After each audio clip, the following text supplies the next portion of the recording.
Apreciados amigos y colegas, gusto saludarles. Quien les habla, Jorge Isaac Torres Manrique, abogado de Perú, tendrá en esta oportunidad conversarles acerca del derecho de familia y específicamente lo que corresponde a los de la niñez y adolescencia.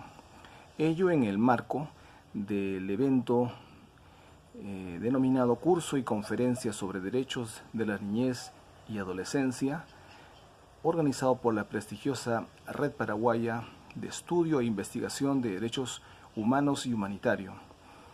Agradecer también al señor presidente, el profesor Dr. Cristian Bernal, a su director académico, el profesor Camilo Cantero, y a su coordinador general, el profesor Dr. Juan Marcelino González Garcete.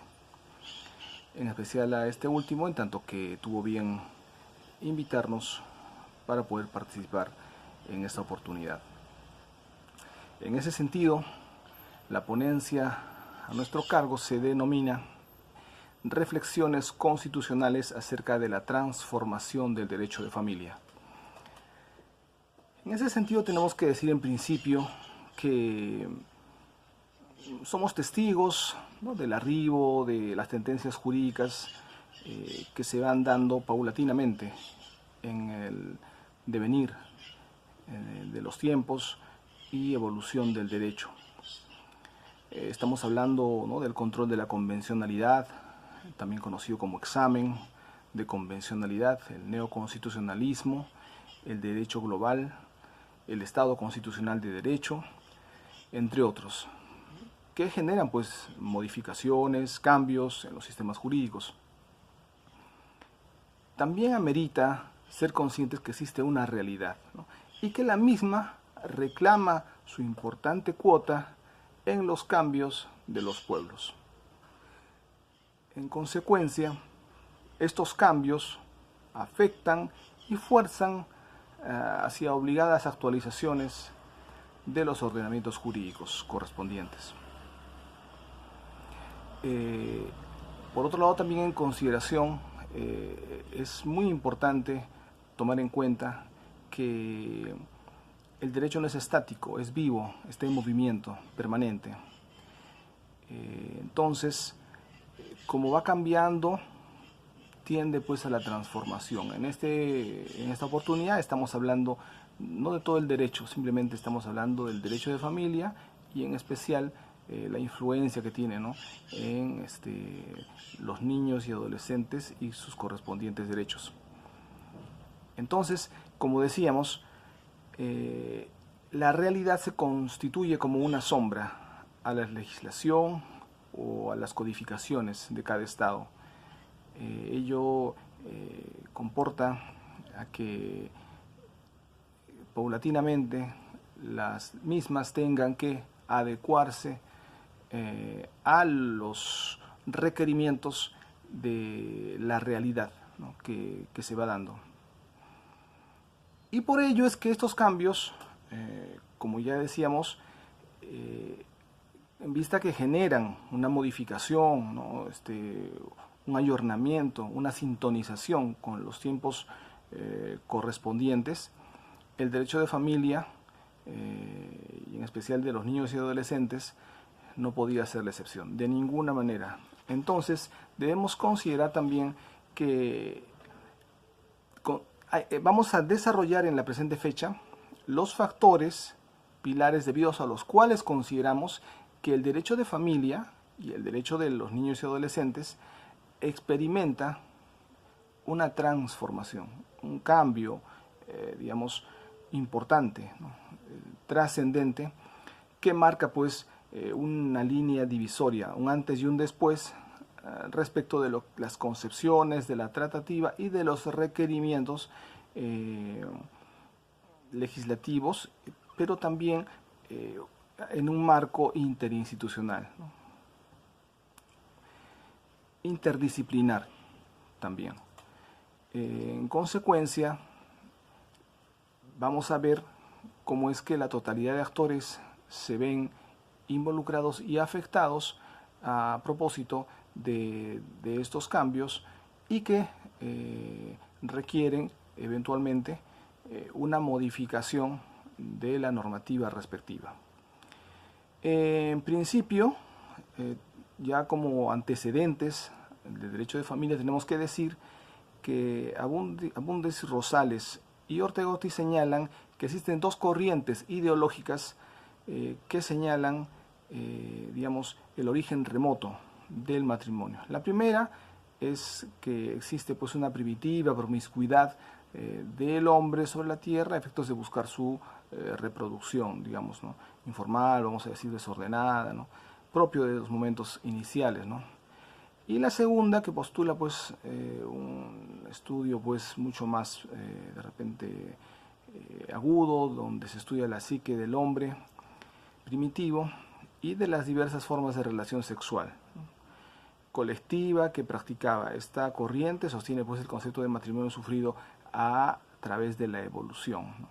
Señala como grandes etapas el matrimonio por rapto, por grupos, por compra y de las relaciones consensuales. Continuando con los antecedentes, debemos que señalar que en América Latina el legislador e incluso los poderes constituyentes han tenido a extender la calificación jurídica de matrimonio a las parejas estables heterosexuales que conllevan moru uxorio. Estamos hablando pues de una evolución hacia la concepción romana del matrimonio como hecho jurídico, ¿no? O sea, la concepción medieval presunta, ¿no? Un contrato real y no verbal.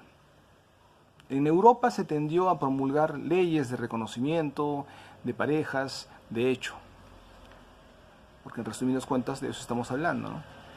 Y Francia, digamos que dio digamos un paso importante y protagónico en ese sentido, en el año de 1999.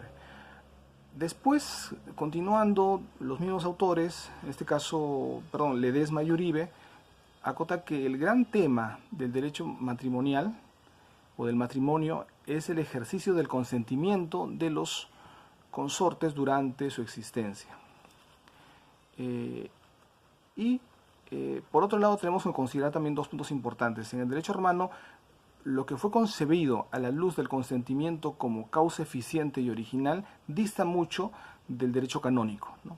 Que por su parte sin dejar de descuidar el tema del consentimiento, lo entiende, asume y difunde como un sacramento. Entonces, ese tipo de distancias ya se van dilucidando en los inicios de digamos, de la formación, ¿no? Digamos, de lo que es el matrimonio, tanto a nivel, digamos, que legislativo, como a través de la influencia religiosa, ¿no? En este caso estamos hablando del matrimonio canónico. Abundi, Rosales y Ortega Solís agregan que desde principios del siglo XX los tratadistas tienden a alejarse de la concepción de que el matrimonio es un contrato para pasar más bien a considerar que el matrimonio es una institución. Estamos hablando ya de algo mucho más maduro, ¿no? Mucho más evolucionado. Entonces, los sistemas más radicalmente opuestos son el matrimonio por acto público y solemne y el matrimonio por acto privado, ¿no? O de libre celebración. Y en el caso del matrimonio del acto público o como acto público debemos señalar que tiene también su clasificación. Estamos hablando del matrimonio exclusivamente religioso, el matrimonio preponderantemente religioso, con forma civil subsidiaria, ¿no? Por los disidentes, y el matrimonio civil obligatorio y el matrimonio religioso o civil facultativo. Vemos cómo es que el matrimonio va teniendo no solamente un reconocimiento y digamos, un establecimiento a efectos de plasmar una consolidación, sino también una diversificación. Continuando con los antecedentes, debemos decir que una vez sacramentada la unión, el consentimiento ha quedado solidificado y esto a su vez le otorga la garantía de permanencia a cada consorte, a los hijos, ciertamente a toda la familia, ¿no? En el derecho romano bastaba que uno de los consortes dejara de desear la vida conyugal para que se diera por terminada. Digamos que estamos hablando de algo mucho más radical, ¿no? Más de repente práctico, al margen de las consecuencias, ¿no?, que habría también que evaluar en el caso concreto. En el derecho civil actual prácticamente ahora se ha facilitado tanto el divorcio que se ha ido pues generalizando la solución romana, dicho de otro modo, ¿no? Esto se ve, digamos, claro desde la aparición de la llamada divorcio unilateral. Pero también no podemos dejar de señalar que también hay otro tipo de divorcio, ¿no?, que está pues en pleno auge.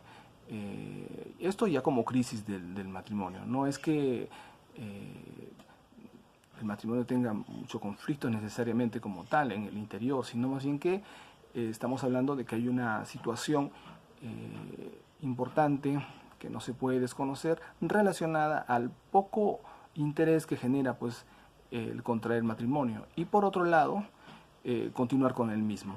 Entonces, en ese sentido, en el segundo aspecto tenemos que tomar en cuenta la gran relevancia o presencia y protagonismo que está teniendo el matrimonio, la separación convencional y ulterior divorcio.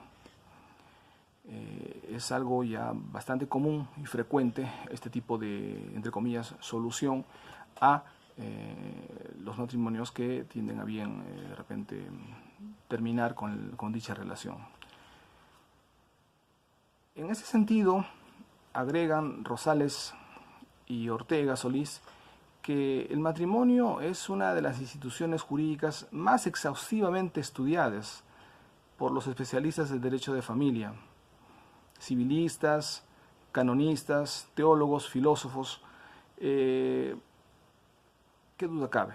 Es algo que, digamos, no, como efectos que conforma la base sociedad, la base de la sociedad, el núcleo, digamos, duro, más importante que puede existir, entiende que ha tenido que llamar la atención de propios y extraños, cercanos y lejanos a esta institución jurídica tan importante como relevante. Y tenemos que inicialmente existió como únicamente en su aspecto o modalidad religiosa, canónica. En un segundo momento hubo el tema paralelo, de igual validez, y al final es que ya se separa completamente a las antípodas y se le otorga la naturaleza de obligatorio al matrimonio civil, dejando digamos, como algo voluntario y sin efectos jurídicos al matrimonio religioso.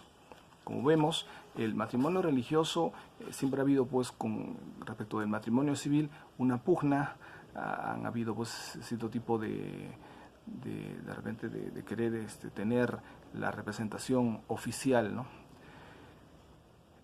Continuando con los antecedentes, señalamos que existe también dentro ya del derecho civil una preocupación constante a través de la historia, ¿no?, enfocada hacia el estudio y análisis del derecho de familia. Entonces, como ya decíamos, este tipo de tratativas, de evolución, de pugnas, se le tiene que agregar el aspecto político, que duda cabe también. ¿Por qué? Porque en cada gobierno de turno es que se viabilizó el enfoque jurídico a través del Congreso de la República de las concepciones que tenían a bien como partido político sean pues plasmadas o incorporadas al derecho de familia. Como tercer punto, ingresamos al tema relacionado del modelo clásico al contemporáneo. En ese sentido debemos indicar que existe una nueva concepción del derecho de familia, en principio.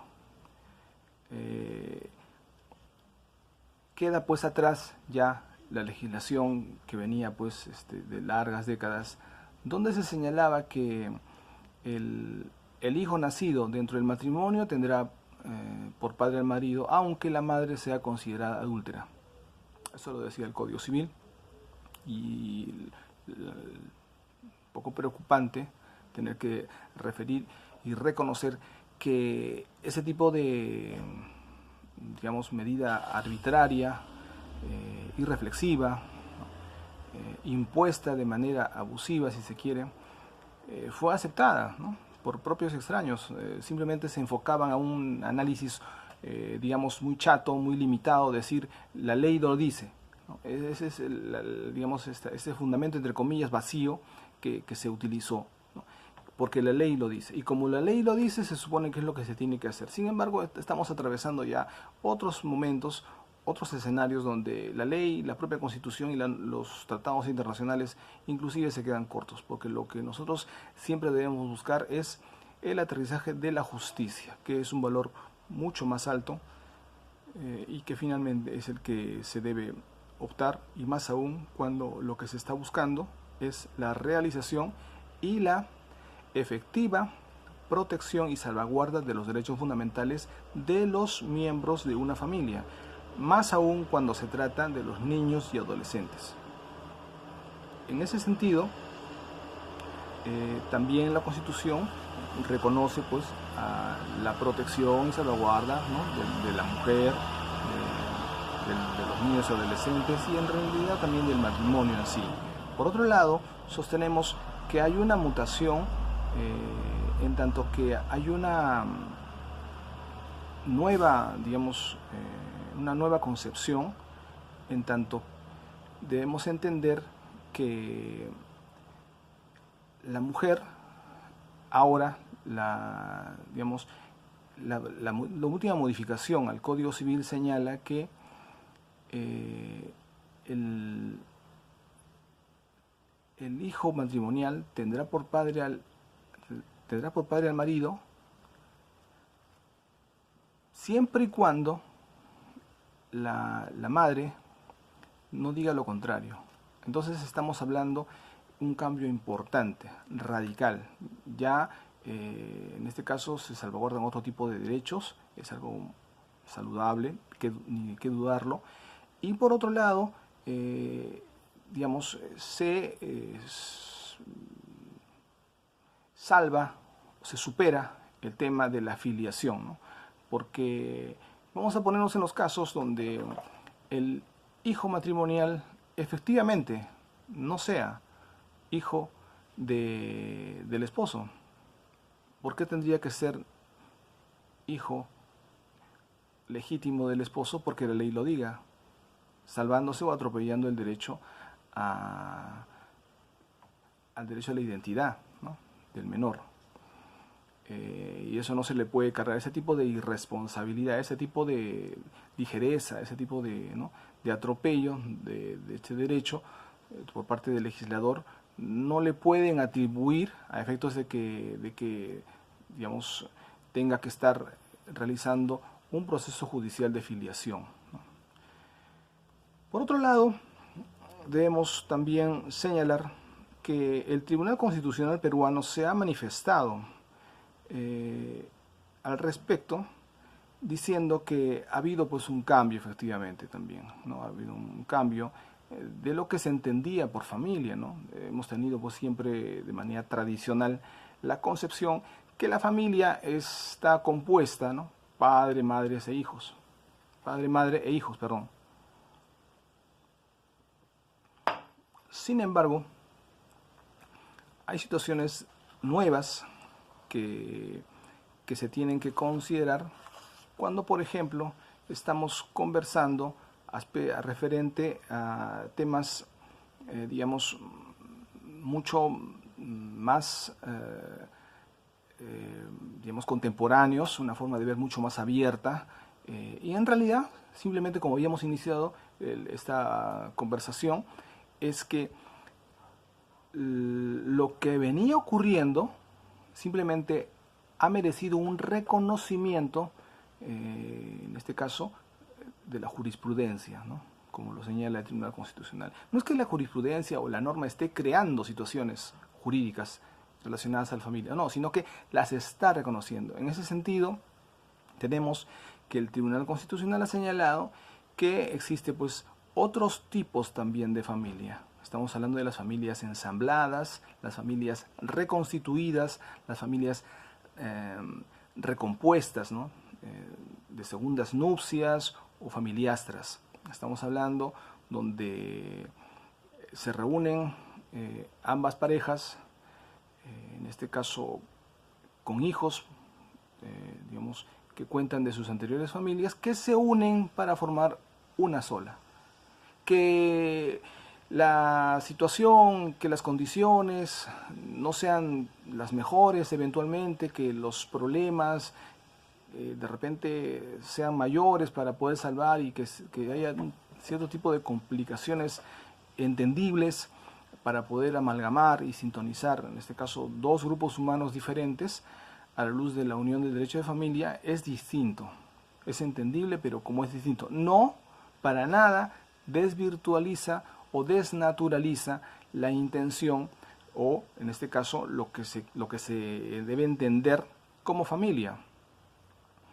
En ese sentido, tenemos que no solamente eso es familia, ya lo dice Yuri Vega Mere en su libro Nuevas Fronteras del Derecho de Familia, donde también familia, estamos hablando, se debe de entender como las relaciones monoparentales. Estamos hablando primos, amigos o amigas, primas, donde por asuntos de colaboración recíproca tienen a bien vivir bajo un mismo techo a efectos de poder digamos, cubrir los gastos de manera dividida, mucho más viable, y que tanto viven en el mismo techo, tienen, ¿no?, este tipo de interrelación, de respeto, de apoyo mutuo, sin que tengan necesariamente relaciones sexuales o intimación de por medio. Ese tipo de situación también es analizada y considerada como familia. Entonces estamos yendo también a un escenario más allá. No estamos simplemente hablando ya de un matrimonio, ¿no?, que se unen dos familias de otros matrimonios fracasados y que se unen a la luz de un nuevo matrimonio. No estamos hablando donde ni siquiera hay un matrimonio, sino que hay una unión donde por cuestiones de índole de desarrollo laboral, profesional, académico, se apoyan en todos los gastos y salen adelante. Ello también es familia, entonces. Debemos entenderlo así. Ahora, dentro del modelo clásico al contemporáneo que estamos abordando, debemos también señalar que también hay otro tipo de familia, o en este caso matrimonio, que ha merecido y viene mereciendo una gran discusión no solo en la región. En el caso peruano hubo un debate muy intenso donde inicialmente se decía que no podía haber una unión legal, ¿no?, que se puede denominar en principio matrimonio cuando se trata de cónyuges o consortes del mismo sexo.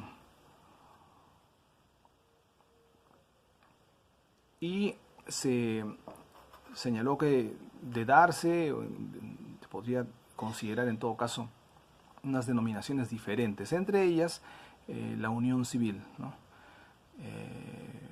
homosexual, pero de ninguna manera matrimonio. Bueno, son cuestiones ya, ¿no?, de repente epistemológicas, cuestiones de repente que tienen que ver con enfoques no necesariamente jurídicos, sino más bien de repente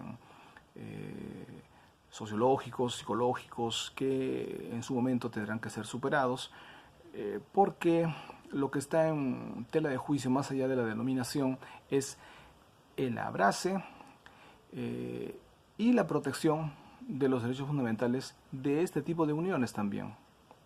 Porque lo que se requiere es que todos los tipos de familia, en principio, sean reconocidos como tales, y en segundo lugar, que la norma, que la ley, que en este caso los sistemas jurídicos de cada estado los protejan, los lleguen a salvaguardar de la mejor manera. Por otro lado, debemos entender que hay situaciones adicionales. Estamos hablando del seguro social, estamos hablando de AFP, ONP, que también, digamos, están en juego, están, digamos, sobre el tapete, y que ellos, ese tipo de, digamos, de uniones distintas a la clásica, ¿no?, al matrimonio clásico entre hombre y mujer, sin hijos, que se reúnen para unirse a través de la institución de matrimonio, también experimentan, y si es que no se analiza y se legisla de una manera pues equitativa, es que se van a ver limitados y vulnerados sus derechos fundamentales.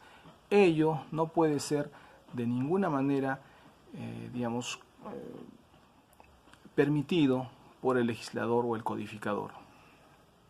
Por otro lado, debemos entender también que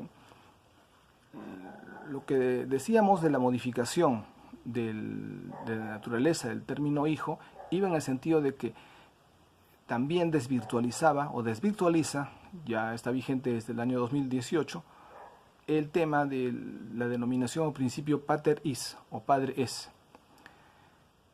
Porque como repito, la norma del Código Civil señalaba que el hijo nacido dentro de un matrimonio tiene por padre al marido, aunque la esposa o la madre diga o sea considerada como adúltera.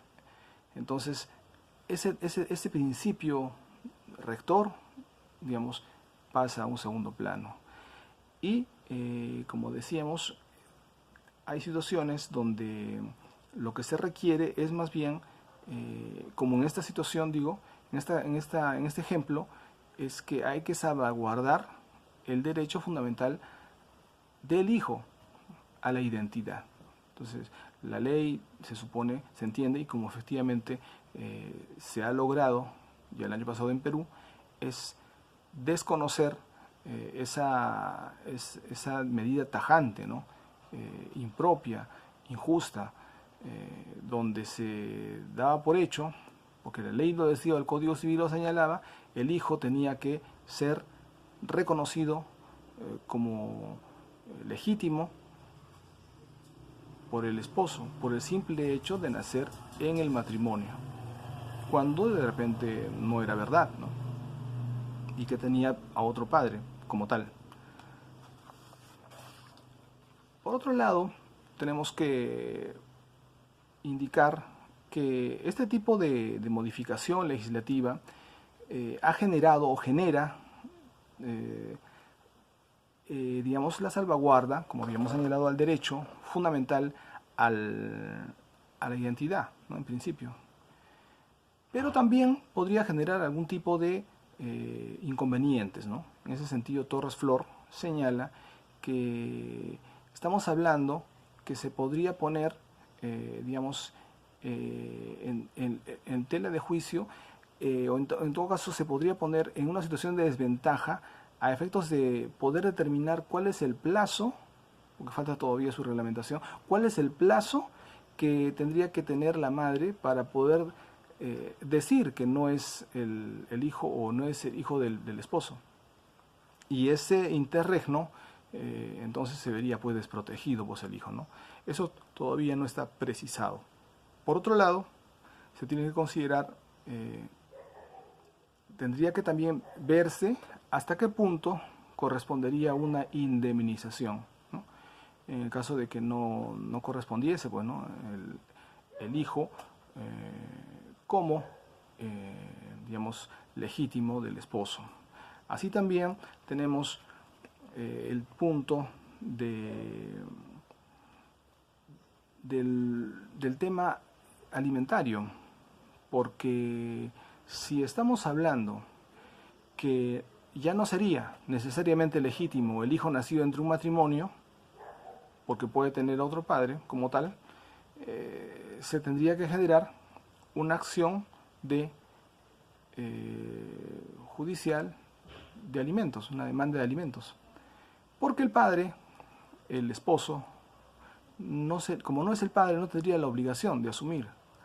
A propósito, eso al margen de que eventualmente lo haga, pero no es una seguridad. Entonces, eso también generaría una especie de, digamos, inconveniente, ¿no? Digamos, de falta de resguardo a los derechos fundamentales, en este caso, de los menores, ¿no? De los niños. Y también tomar en consideración que existen otro tipo de situaciones que se deben considerar importantes en este tipo de modificación legislativa. Por ejemplo, ya para digamos, terminar el